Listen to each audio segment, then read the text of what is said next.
Good morning. This is Father Stephen Kelly from St. John's Church in Detroit. We're continuing our series of daily morning meditations where we generally look at one or another of the lessons that are assigned for morning or evening prayer, what is known as the daily office lectionary. Today for Monday, let's take a look at the lesson for evening prayer from St. Matthew's Gospel. We're on chapter number 22, beginning at verse 15. Then went the Pharisees and took counsel how they might entangle him in his talk. And they sent out unto him their disciples with the Herodians, saying, Master, we know that thou art true, and teachest the way of God in truth, neither carest thou for any man, for thou regardest not the persons of men. Tell us therefore, what thinkest thou? Is it lawful to give tribute unto Caesar or no? But Jesus, perceiving their wickedness, and said, Why tempt ye me, ye hypocrites? Show me the tribute money. And they brought unto him a penny. And he saith unto them, Whose is this image and superscription? And they say unto him, Caesar's. Then saith he unto them, Render therefore unto Caesar the things which are Caesar's, and unto God the things that are God's. When they had heard these words, they marveled and left him and went their way.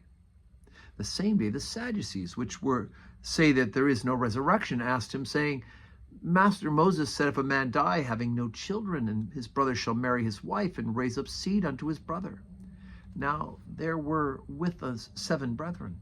And the first, when he'd married a wife, deceased, and having no issue, left his wife unto his brother. And likewise the second also, and the third unto the 7th.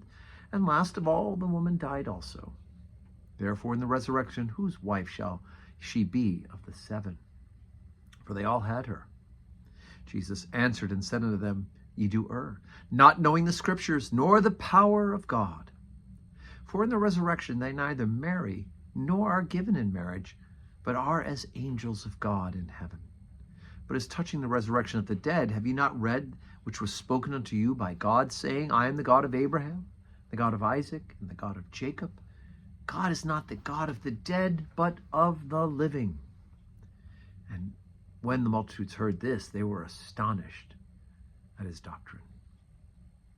Okay, so let's work backwards through this one. First of all, second of all, really, the Sadducees, they come to him trying to trip him up on teaching about the resurrection. And part of the things about the Sadducees not believing in the resurrection was they only believed the first 5 books of the Bible, what is known as the books of Moses or the Pentateuch, to be of authority for the Jewish canon.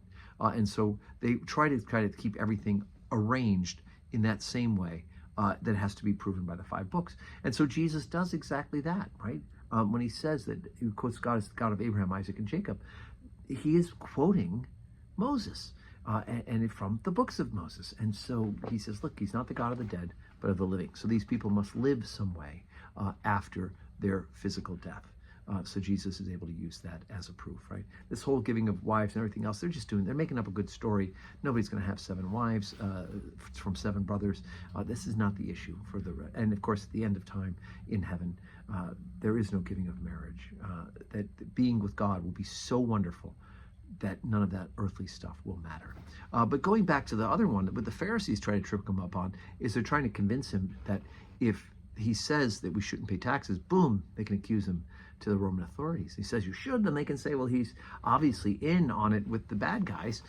And also that there's a third aspect of it, which we know historically, and that the fact that it's an image, right? The 10 Commandments talk about you not to have an image of a human being.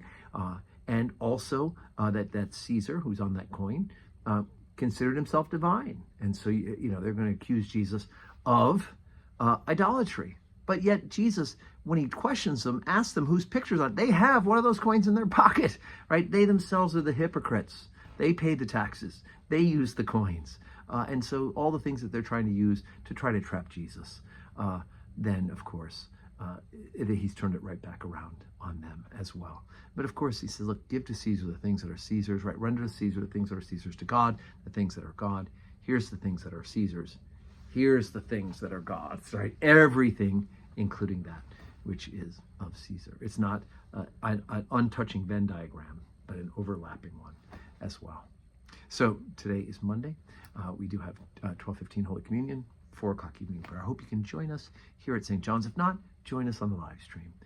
And I hope that you have a Monday that is full of blessings.